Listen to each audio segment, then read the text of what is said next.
জুবিন গাৰ্গৰ মন্তব্য অসমৰ ৰাইজৰ মন্তব্য নহয়, সেয়া তেওঁৰ ব্যক্তিগত মন্তব্যহে। অসমীয়া ভাষাই ধ্ৰুপদী ভাষাৰ স্বীকৃতি পোৱাৰ বাবে প্ৰধানমন্ত্ৰীক পুনৰ ধন্যবাদ জনাইছোঁ। মুখ্যমন্ত্ৰী ডক্টৰ হিমন্ত বিশ্ব শৰ্মাৰ নিৰলস প্ৰচেষ্টাতে এয়া সম্ভৱ হৈছে। আমি মুখ্যমন্ত্ৰী ডাঙৰীয়াক পুনৰ কৃতজ্ঞতা জনাইছোঁ। নগাঁও বাজপেয়ী ভৱনত সংবাদমেল পাতি এই মন্তব্য বিধায়ক ৰূপক শৰ্মাৰ। উক্ত সংবাদমেলত বিধায়ক ৰূপক শৰ্মাৰ লগতে উপস্থিত থাকে নগাঁও জিলাৰ সভাপতি অভিজিত নাথ। নমস্কাৰ জনাইছোঁ। আজি এই বিশেষ সংবাদমেলখন আপোনালোকক আমি নিমন্ত্ৰণ জনাইছোঁ যে ইতিমধ্যে আপোনালোকে গম পায় যে অসমীয়া ভাষাই ইতিমধ্যে আমাৰ যি ধ্ৰুপদী ভাষা হিচাপে স্বীকৃতি লাভ কৰিলে আৰু তাৰ কাৰণে আমি সকলোৱে গৌৰৱান্বিত হৈছোঁ। সকলোৱে আমি মাননীয় প্ৰধানমন্ত্ৰী নৰেন্দ্ৰ মোদী ডাঙৰীয়া আৰু লগতে অসমৰ মাননীয় মুখ্যমন্ত্ৰী ডক্টৰ হিমন্ত বিশ্ব শৰ্মা ডাঙৰীয়াক ধন্যবাদ জনাইছোঁ। আপোনালোকে গম পায় যে বিশেষভাৱে আমাৰ যেতিয়া ধ্ৰুপদী ভাষা স্বীকৃতি লাভ কৰে, ইয়াত এই ভাষাটো স্বীকৃতি লাভ কৰাৰ ক্ষেত্ৰত কি ইয়াৰ প্ৰয়োজনীয় চৰ্তসমূহ আছিল।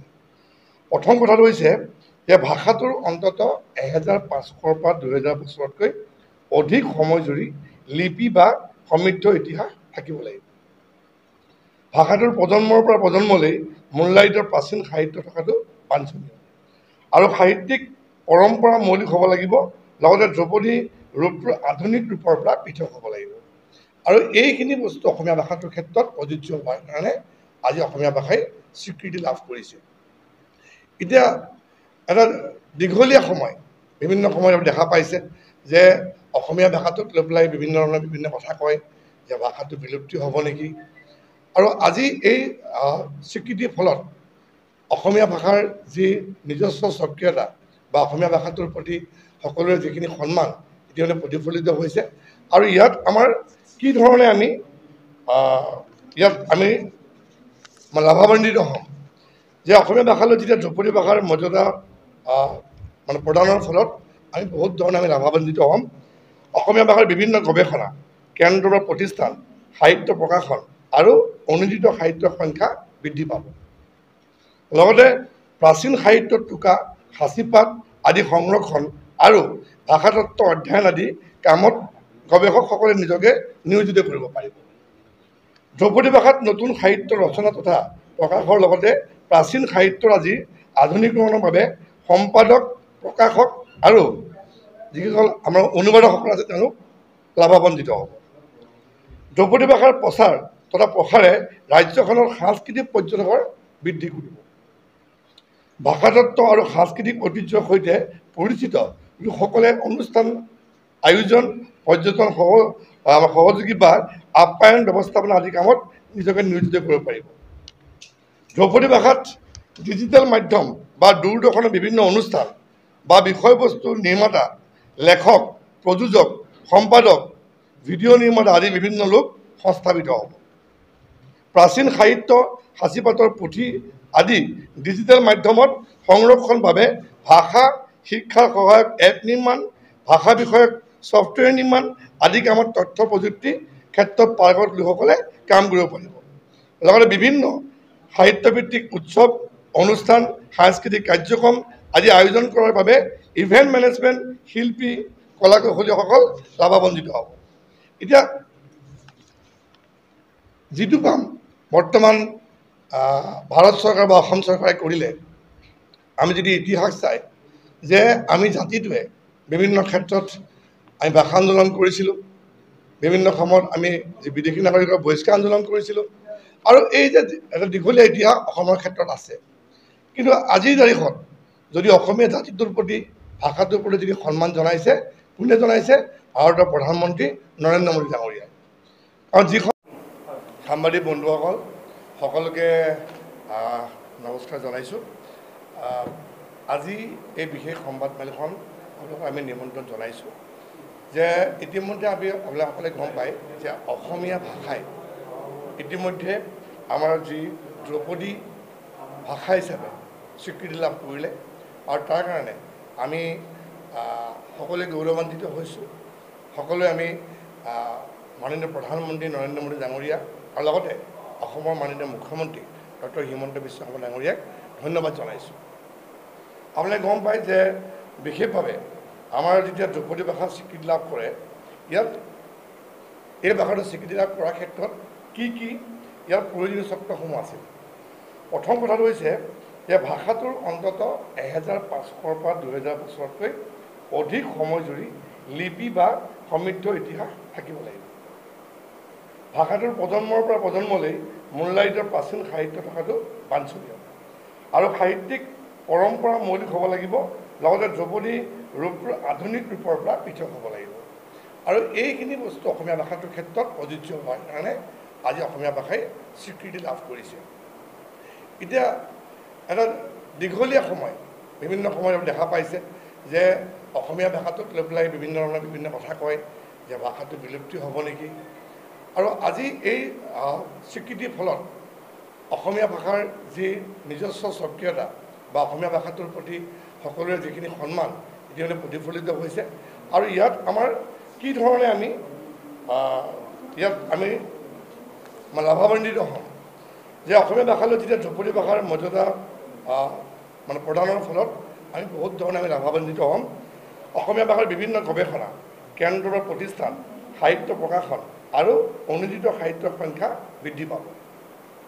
লগতে প্ৰাচীন সাহিত্যৰ টোকা, সাঁচিপাত আদি সংৰক্ষণ আৰু ভাষাতত্ত্ব অধ্যয়ন আদি কামত গৱেষকসকলে নিজকে নিয়োজিত কৰিব পাৰিব। ধ্ৰুপদী ভাষাত নতুন সাহিত্য ৰচনা তথা প্ৰকাশৰ লগতে প্ৰাচীন সাহিত্যৰ আজি আধুনিকৰণৰ বাবে সম্পাদক, প্ৰকাশক আৰু যিসকল আমাৰ অনুবাদকসকল আছে তেওঁলোক লাভান্বিত হ'ব। ধ্ৰুপদী ভাষাৰ প্ৰচাৰ তথা প্ৰসাৰে ৰাজ্যখনৰ সাংস্কৃতিক পৰ্যটকৰ বৃদ্ধি কৰিব। ভাষাতত্ত্ব আৰু সাংস্কৃতিক ঐতিহ্যৰ সৈতে পৰিচিত লোকসকলে অনুষ্ঠান আয়োজন, পৰ্যটন সহযোগী বা আপ্যায়ন ব্যৱস্থাপনা আদি কামত নিজকে নিয়োজিত কৰিব পাৰিব। ধ্ৰুপদী ভাষাত ডিজিটেল মাধ্যম বা দূৰদৰ্শনৰ বিভিন্ন অনুষ্ঠান বা বিষয়বস্তু নিৰ্মাতা, লেখক, প্ৰযোজক, সম্পাদক, ভিডিঅ' নিৰ্মাতা আদি বিভিন্ন লোক সংস্থাপিত হ'ব। প্ৰাচীন সাহিত্য, সাঁচিপাতৰ পুথি আদি ডিজিটেল মাধ্যমত সংৰক্ষণ বাবে ভাষা শিক্ষাৰ সহায়ক এপ নিৰ্মাণ, ভাষা বিষয়ক ছফ্টৱেৰ নিৰ্মাণ আদি কামত তথ্য প্ৰযুক্তি ক্ষেত্ৰত পাৰ্গত লোকসকলে কাম কৰিব পাৰিব। লগতে বিভিন্ন সাহিত্যভিত্তিক উৎসৱ, অনুষ্ঠান, সাংস্কৃতিক কাৰ্যক্ৰম আদি আয়োজন কৰাৰ বাবে ইভেণ্ট মেনেজমেণ্ট, শিল্পী, কলা কৌশলীসকল লাভান্বিত হ'ব। এতিয়া যিটো কাম বৰ্তমান ভাৰত চৰকাৰ বা অসম চৰকাৰে কৰিলে, আমি যদি ইতিহাস চাই যে আমি জাতিটোৱে বিভিন্ন ক্ষেত্ৰত আমি ভাষা আন্দোলন কৰিছিলোঁ, বিভিন্ন সময়ত আমি যি বিদেশী নাগৰিকৰ বহিষ্কাৰ আন্দোলন কৰিছিলোঁ, আৰু এই যে এটা দীঘলীয়া ইতিহাস অসমৰ ক্ষেত্ৰত আছে। কিন্তু আজিৰ তাৰিখত যদি অসমীয়া জাতিটোৰ প্ৰতি, ভাষাটোৰ প্ৰতি যদি সন্মান জনাইছে, কোনে জনাইছে? ভাৰতৰ প্ৰধানমন্ত্ৰী নৰেন্দ্ৰ মোদী ডাঙৰীয়াই। কাৰণ যিখন কেবিনেটত এই সিদ্ধান্ত হ'ল, আমি সকলোৱে গৌৰৱান্বিত হৈছোঁ। আৰু লগতে মাননীয় মুখ্যমন্ত্ৰী ডক্টৰ হিমন্ত বিশ্ব শৰ্মা ডাঙৰীয়াৰ নিৰলস প্ৰচেষ্টা দীঘলীয়া সময় ধৰি যে আমাৰ যিটো অসমীয়া ভাষাটো ধ্ৰুপদী ভাষা বা ক্লাছিকেল লেংগুৱেজ কৰিবৰ কাৰণে ইতিমধ্যে আমি সফল হৈছোঁ। গতিকে এই শুভক্ষণত আমি সকলোৱে অসমবাসী ৰাইজক আমি শুভেচ্ছা জনাইছোঁ। আশা ৰাখিছোঁ যে এই ভাষাৰ স্বীকৃতি প্ৰদানৰ পিছত বিশেষভাৱে আমাৰ সকলো ফালৰ পৰা বিশেষভাৱে অসমীয়া ভাষাৰ প্ৰতি যিসকল বিশেষভাৱে চিন্তা কৰিছে তেওঁলোকৰ কিছুমান চিন্তা দূৰ হ'বৰ লগতে আমাৰ আগন্তুক সময়ত এই ভাষাক লৈ পেলাই বিভিন্ন ধৰণৰ গৱেষণাই হওক, বিভিন্ন ধৰণৰ সাহিত্য চৰ্চাই হওক, আমি লাভান্বিত হ'ম। আৰু আমাৰ যিটো মুখৰ মাতৃভাষা, আজি এনে এটা ভাষাত যিটো আমি সৰুৰ পৰা সকলোৱে কৈ আহিছোঁ বা লিখি আহিছোঁ প্ৰতিটো ভাষাত, আজি এই ভাষাই এই স্বীকৃতি প্ৰদান কৰাৰ বাবে আমি আজি ভাৰতীয় জনতা পাৰ্টি নগাঁও জিলা সমিতিৰ তৰফৰ পৰা আমি আজি আপোনালোকক এই আজি প্ৰেছ বাৰ্তাৰ যোগেদি সকলোকে শুভেচ্ছা ধন্যবাদ জনাইছোঁ। চাওক, জুবিন গাৰ্গৰটো নিজস্ব মতামত, এইটোতো অসমৰ ৰাইজৰ মতামত নহয়। গতিকে অসমৰ ৰাইজে যোৱা 2 দিন ধৰি যি ধৰণে আমি দেখা পাইছোঁ, সকলো ৰাইজে ইয়াত সাহিত্য সংস্কৃতিৰ লগত জড়িত থকা বা নন পলিটিকেল প্ৰত্যেকগৰাকী ব্যক্তিয়ে যি আনন্দ লাভ কৰিছে, সকলোকে ধন্যবাদ জনাইছে। এটা দীঘলীয়া সময় মই পুনৰবাৰ কৈছোঁ যে এটা সময় আছিলে যে এই ভাষাটো বেলেগৰ পৰা অহা, এই ভাষাটোৰ কোনো ধৰণৰ প্ৰাচীন তেনেকুৱা ধৰণৰ ইতিহাস নাই। কিন্তু আজি সকলোবোৰ নস্যাৎ কৰি ভাৰত চৰকাৰে এই আজি ভাষাটো প্ৰতিষ্ঠিত কৰিলে আৰু বিশ্ববাসীৰ ওচৰত এই ভাষাটো এটা যিধৰণে চিনাকি কৰাই দিলে। গতিকে ইয়াত এজন ব্যক্তি বা তেখেতে যিটো মন্তব্য দিছে, মই পুনৰবাৰ কৈছোঁ এইটো অসমৰ ৰাইজৰ সকলো ভাষা নহয়, তেওঁ নিজস্ব মতামত দাঙি ধৰিছে, ইয়াত ক'বলগীয়া আমাৰ একো নাই। হৈছোঁ আৰু লগতে মাননীয় মুখ্যমন্ত্ৰী ডক্টৰ হিমন্ত বিশ্ব শৰ্মা ডাঙৰীয়াৰ নিৰলস প্ৰচেষ্টা দীঘলীয়া সময় ধৰি যে আমাৰ যিটো অসমীয়া ভাষাটো ধ্ৰুপদী ভাষা বা ক্লাছিকেল লেংগুৱেজ কৰিবৰ কাৰণে ইতিমধ্যে আমি সফল হৈছোঁ।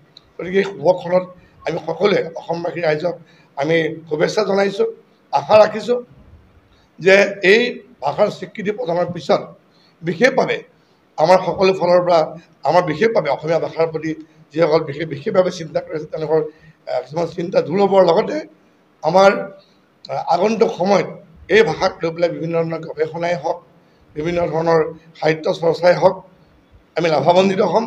আৰু আমাৰ যিটো মুখৰ মাতৃভাষা, আজি এনে এটা ভাষাত যিটো আমি সৰুৰ পৰা সকলোৱে কৈ আহিছোঁ বা লিখি আহিছোঁ প্ৰতিটো ভাষাত, আজি এই ভাষাই এই স্বীকৃতি প্ৰদান কৰাৰ বাবে আমি আজি ভাৰতীয় জনতা পাৰ্টি নগাঁও জিলা সমিতিৰ তৰফৰ পৰা আমি আজি আপোনালোকক এই আজি প্ৰেছ বাৰ্তাৰ যোগেদি সকলোকে শুভেচ্ছা আৰু ধন্যবাদ জনাইছোঁ।